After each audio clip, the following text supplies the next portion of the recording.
2009년 10월에 있었던 서울 중랑구에 있었던 사건인데 10대 청소년 가족 첨부 방화 살인 사건이에요. 자, 2009년 10월에 새벽 5시쯤에 중랑구의 다세대 주택 반지하 방에서 불이 나고요. 현장에 가보니 엄마와 딸이 많이 이제 다쳐 있고 병원으로 옮겼는데 3, 4일 만에 모두 사망을 해요. 그런데 네 가족이 일가족이었는데 아버지는 사건 당일에 잠시 집을 비워서 그나마 화를 면할 수 있었고 또 아들이 있었죠. 근데 나중에 경찰 조사에서 확인해 보니 유류에 의한 화재로 밝혀졌어요. 방화 가능성에 무게를 두고 수사를 합니다. 그리고 이후 방화범을 잡게 되면서부터 충격적 사실이 밝혀지게 돼요. 불을 낸 사람은 15살의 B군이라는 동네 아이였고요.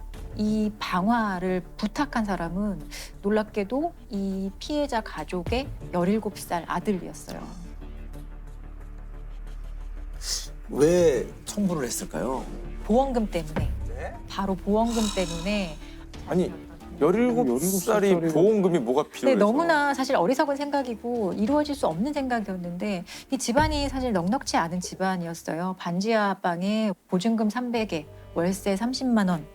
아버지는 전국을 다니면서 건강식품을 팔았었고 어머니는 전단지 붙이는 그런 부업 아르바이트를 할 정도였고 그 집의 딸은 사실 대학생이었지만 등록금이 없어서 휴학을 하고 미용사로 취직을 해서 돈을 벌고 있었던 상황이었거든요. 어느 날 이 A군이 부모님이 좀 다투는 소리를 들어요. 근데 부모님이 뭐라고 얘기했냐면 살림살이가 너무 빠듯해서 보험금 낼 돈도 없다라는 얘기를 들어요.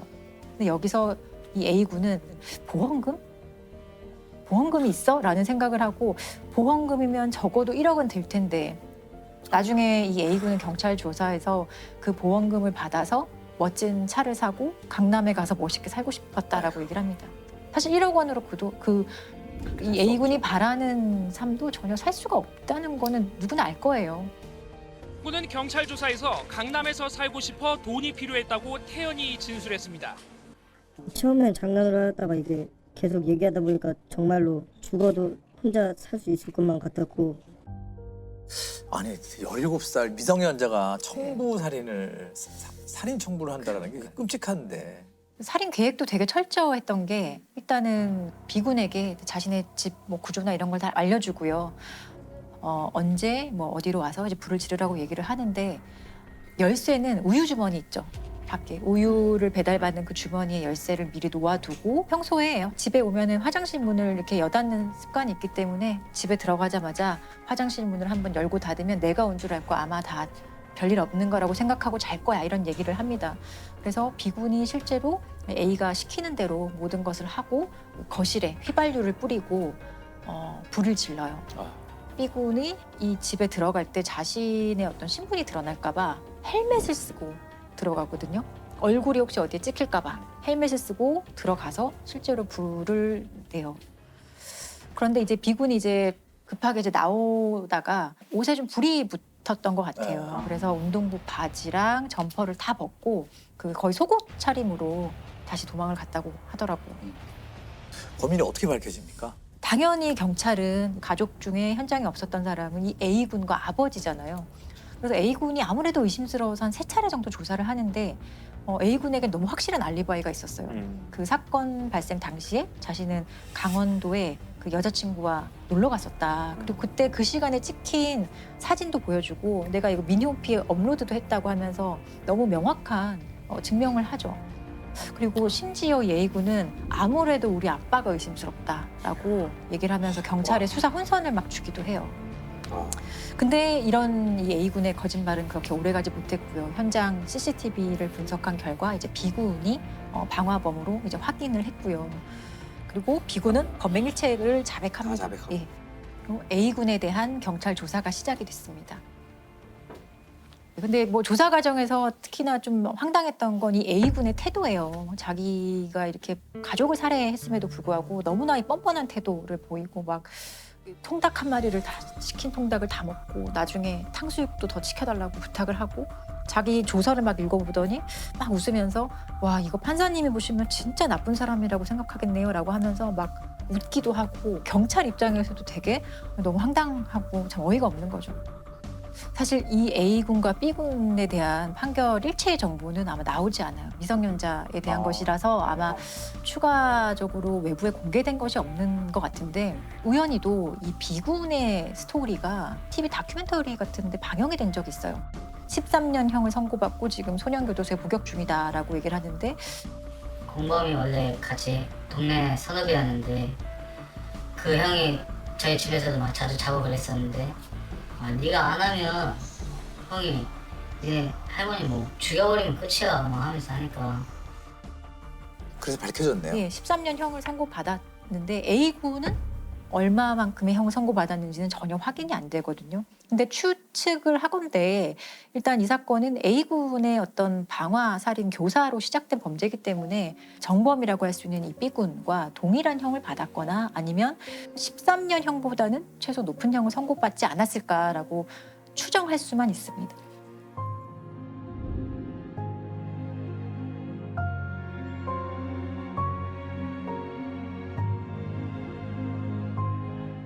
사건이 또 있었나요? 네, 심부름 센터를 통해서 아주 끔찍한 일이 일어났던 사건이 있는데요.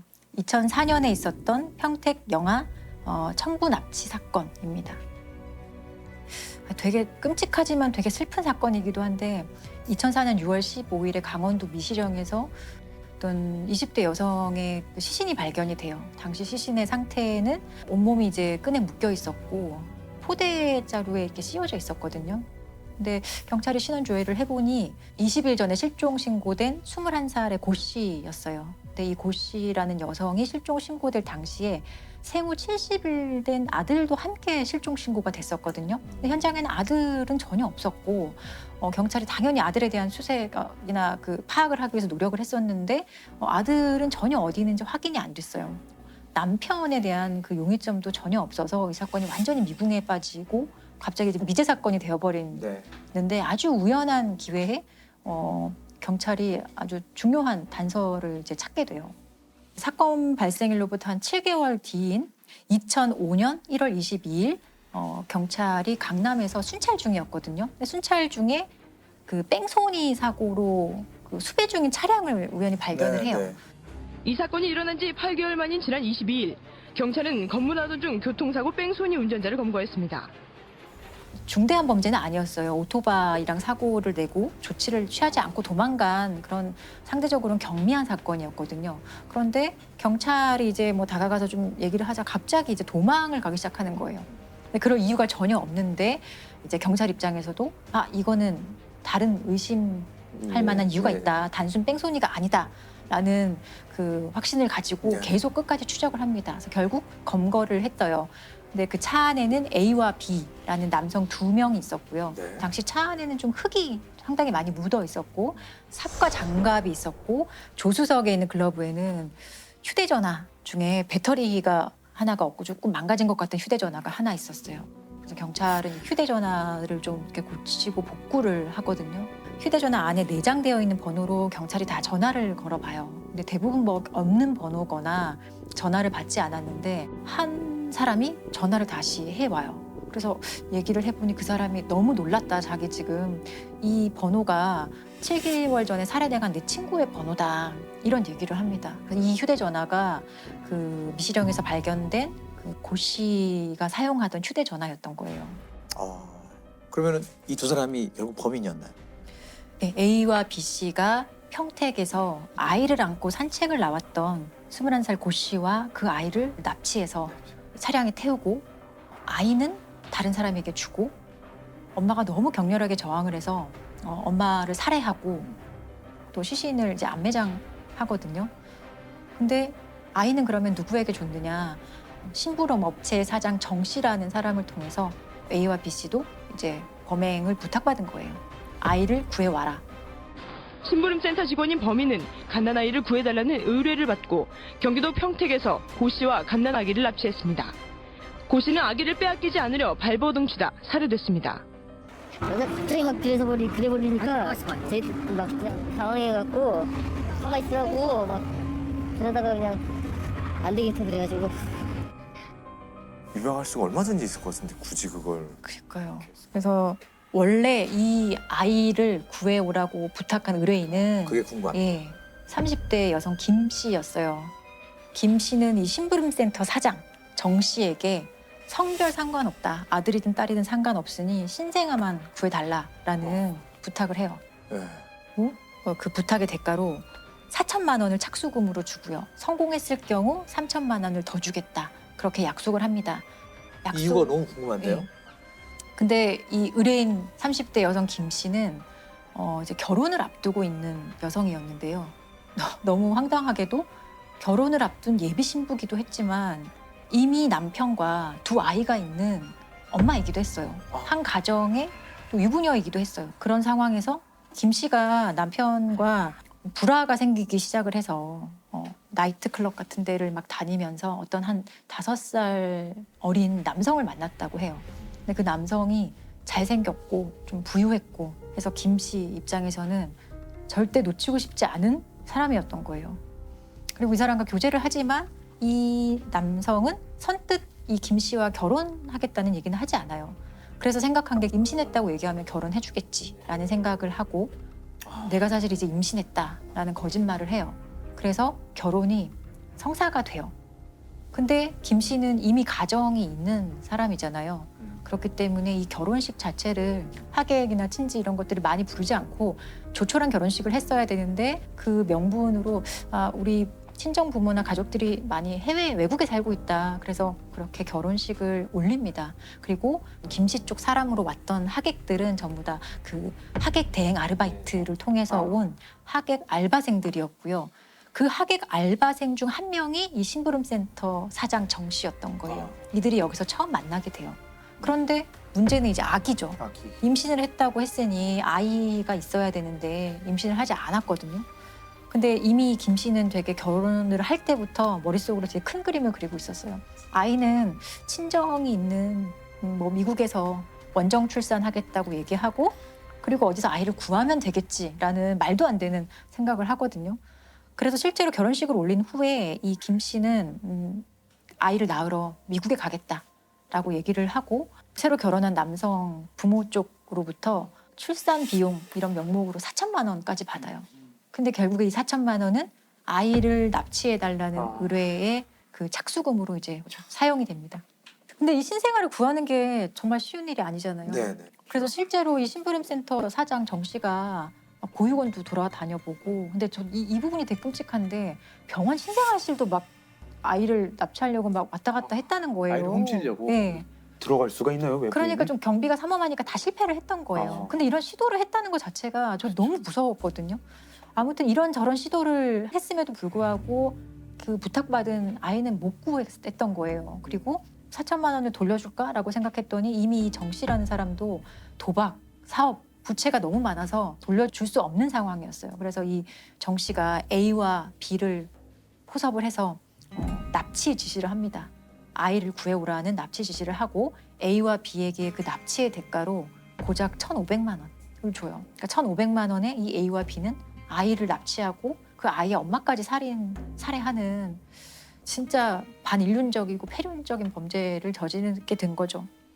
자, 궁금한 거는 그 아기의 생사 여부가 아이는 무사히 잘 크고 있었다고 해요. 김 씨 여성과 새로 결혼한 그 남성 사이의 아이로 둔갑이 되어서 아이는 무사히 친아빠의 품으로 돌아갔다고는 하지만 너무 끔찍하고 되게 너무 슬퍼서. 예. 동건왕과 결혼을 하기 위해 임신을 했다고 속인 김 씨는 아기가 필요했습니다. 그래요? 맞아요? 나는 이렇게 될 줄 몰랐어요. 못 키우는 아기를 낳아서 키울 수가 없는 그런 아이를 원했던 건데 이런 거를 원했던 건 아니에요. 사실 한 번에 세 가정을 지금 무너뜨린 그럼요. 거잖아요. 예. 그 죽은 엄마도 너무 안 됐고 또 이 김 씨에게 속은 다른 가족들도 그렇죠. 양쪽 다. 김 씨 남편도 황당할 것 같아요. 김 씨 친자식들 있지 않습니까? 남편과 친자식은 갑자기 엄마가 살인 교사범이. 그리고 속아서 결혼한 이 남성은 얼마나 황당하겠어요. 이거는 한 사람을 살해한 거 이상의 처벌이 네. 있어야 될 것 같다는 생각이 들거든요. 근데 결국에 이제 살인을 직접 하고 아이 납치하고 이런 정범들인 A와 B 씨는 무기징역이 선고가 됐거든요. 근데 정작 이 사건의 모든 원흉이라고 할 수 있는 이 김 씨 여성과 심부름센터 사장 정 씨는 5년밖에 선고를 못 받았어요. 왜냐? 살인에 앞에 대해서는 사건과 너무 다른데. 예, 살인에 대해서는 죽이라는 계획은 아. 난 하지 않았으니까. 정범들은 사실 교사한 것 이상으로 범행을 실행했기 때문에 원칙적으로는 그 이상의 범죄에 대해서는 책임을 안 져요. 다만 그 이상의 범죄에 대해서도 예견 가능성이 있었거나 조금의 과실이 있었다면은 처벌을 받는데 이건 완전히 네. 다른 사람에 대한 살인이기 때문에 징역 5년만 선고를 받았습니다. 그래서 판사가 선고를 하면서 외양만의 행복을 쫓는 가치관이 전도된 여자와 돈이면 무엇이든지 한다는 인간성이 마비된 남자의 비극적 만남이 아기를 출산한 기쁨으로 가득한 한 평범하고 행복한 가정의 어머니와 아이를 영원히 갈라놓는 폐륜적 납치와 살인을 불러왔다라고 좀 이 부분을 밝힙니다. 강하게 밝힙니다. 피고들이 다 보면 결국 돈이에요. 네. 이 김 씨도 결국은 돈 때문에 그 집에 시집 가고 싶었던 거고, 그리고 이 심부름센터의 이 두 사람도 돈이고, 그렇죠. 다 돈이네요. 돈만 주면 어떤 뭐 강력 범죄, 뭐 아주 반사회적인 범죄도 선뜻한다라는 그런 생각이 좀 만연하기 전에 이런 식의 범죄가 잘 일어나지 않게끔 그런 좀 법률적인 정비도 있어야 되겠고 우리의 어떤 의식 구조도 좀 변화할 필요가 있을 것 같습니다.